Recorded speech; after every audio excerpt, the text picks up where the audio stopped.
मेरे पास पैसे नहीं हैं, मुझे पैसों की बहुत ज़्यादा ज़रूरत है।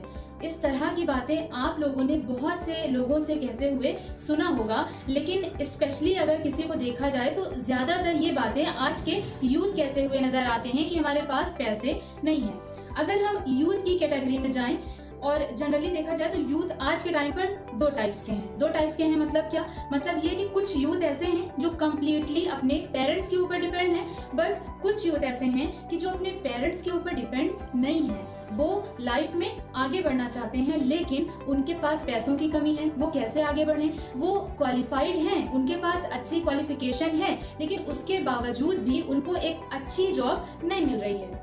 कुछ लोग ऐसे हैं कि जो जॉब तो कर रहे हैं but they are not happy with their job, they are not satisfied with their salary.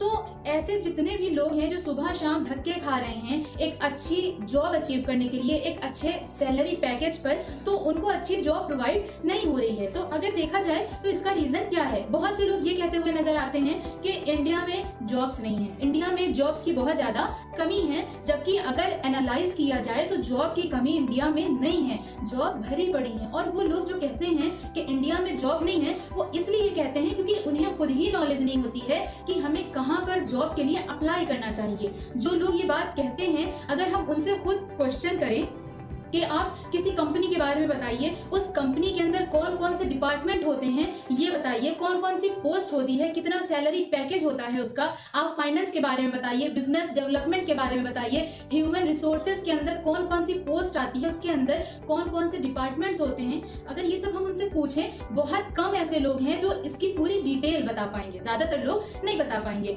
और जब हमें इन बातों की नॉलेज नहीं होती है और हम ऐसे ही कहीं भी इंटरव्यू देने के लिए चले जाते हैं बिना जानकारी लिए, तो नतीजा क्या होता है? रिजेक्शन। तो एक तो ये प्रॉब्लम हो गई कि हमें नॉलेज नहीं होती है। लेकिन इसके अलावा अगर देखा जाए तो एक ये भी बहुत बड़ी प्रॉब्लम है कि हमारे पास एक अच्छी स्किल नहीं होती है। हम किसी स्किल में खुद को परफेक्ट नहीं बनाते हैं। जबकि कोई भी अच्छी कंपनी हो, कोई भी बड़ी कंपनी हो, कोई भी बड़ा और अच्छा डिपार्टमेंट हो, वो हमारी क्वालिफिकेशन से ज्यादा हमारी स्किल को हायर कर रहा होता है। इसलिए हमें किसी न किसी स्किल में परफेक्ट होना बहुत ज्यादा जरूरी है, क्योंकि कंपनी का पूरा फोकस हमारे स्किल पर भी होता है।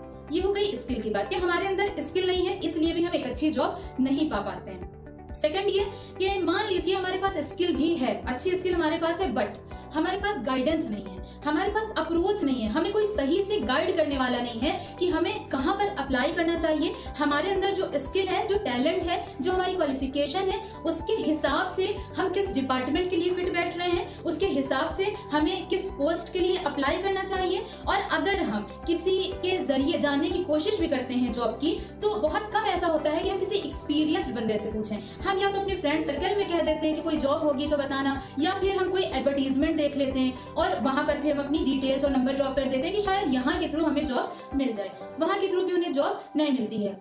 एंड थर्ड पार्ट जो कि वेरी इंपॉर्टेंट है, वो क्या कि मान लीजिए स्किल भी है, मान लीजिए हमें किसी ने अच्छे से गाइड भी कर दिया है, बट जो इंटरव्यू का पार्ट आता है वहां के लिए हम पहले से रेडी नहीं होते हैं इन द सेंस कि हमें खुद ही नहीं पता होता है कि हमें इंटरव्यू में किस तरह से जाना है, हमें इंटरव्यूअर के सामने किस तरह से बिहेव करना है, उसके क्वेश्चन को किस तरह से आंसर करना है, किस तरह का ड्रेस पहनकर जाना है, जब उसके कैबिन में हमें एंट्री करनी है तो हमें किस तरह से वहां पर बैठना है, हमारा बॉडी लैंग्वेज क्या होगा, किस लैंग्वेज में वहां पर हमें कन्वर्सेशन करना चाहिए, किस तरह से हमें इंप्रेशन जमाना है और एक अच्छे इंप्रेशन के साथ अपने उस इंटरव्यू को फिनिश करना है।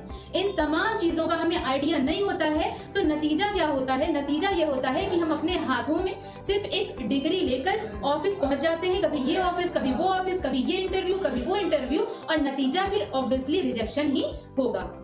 तो इन तमाम चीजों को देखते हुए हमारी फेडरल यूनिवर्सिटी ने ऐसे कैंडिडेट्स के लिए जो एक अच्छी जॉब, वो भी एक अच्छे सैलरी पैकेज पर अचीव करना चाहती हैं, उनके लिए एक ऐसा प्लेटफॉर्म तैयार किया कि जहां पर वो आकर सबसे पहले खुद को नरिश करें, अपनी स्किल को और ज्यादा डेवलप करें, खुद को किस तरह से प्रोफेशनल बनाना है, खुद को अपनी इंग्लिश को किस तरह से प्रोफेशनल बनाना है। और इसके अलावा हमें सबसे ज्यादा जो इंटरव्यू का फियर होता है उसे किस तरह से खत्म करना है, किस टाइप के क्वेश्चंस हमसे वहां पर पूछे जाएंगे, किस तरह से हमें वहां पर बिहेव करना है, ये तमाम चीजों के बारे में फेडरल यूनिवर्सिटी हमें सिखाता है और बताता है। ये एक मुख्तसर सी ट्रेनिंग होती है और इस ट्रेनिंग में कोई भी चार्ज नहीं लिया जाता, यानी कोई मंथली इसका चार्ज नहीं होता है, सिर्फ एक रजिस्ट्रेशन फीस ली जाती है जो कि बहुत अफोर्डेबल होती है। से अच्छी बात यह है कि ये एक जॉब गारंटीड ट्रेनिंग है। मींस जो भी कैंडिडेट हमारी इस ट्रेनिंग को ज्वाइन करता है तो उसकी जॉब की पूरी रिस्पॉन्सिबिलिटी फेडरल यूनिवर्सिटी की होती है। लेकिन एक बात मैं आपको यहाँ पर याद दिलाना चाहूंगी और उसके बारे में मैं आपको बताना चाहूंगी कि ये इस ट्रेनिंग की जो सीट्स होती हैं बहुत ज्यादा लिमिटेड होती हैं, इसलिए जितना जल्दी हो सके अपना रजिस्ट्रेशन इसमें करवाएं। क्योंकि अगर एक बार जब ये हमारा बैच स्टार्ट हो जाता है उसके बाद इसमें दोबारा एनरोलमेंट तभी होता है जब एक बैच की ट्रेनिंग कंप्लीट हो जाती है। इसलिए जो भी मेरी इस वीडियो को देख रहा है वो जल्द अज जल्द इस वीडियो में दिए हुए लिंक के थ्रू जाकर अपना एडमिशन करवा सकता है। और एक और बात मैं यहाँ पर रिमाइंड करा दूं कि डिस्क्रिप्शन में जो लिंक दी गई है वहां के थ्रू अगर आप एडमिशन अपना करवाते हैं, अपना एनरोलमेंट करवाते हैं तो आपको रजिस्ट्रेशन फीस में डिस्काउंट भी दिया जाएगा। So don't miss this golden chance.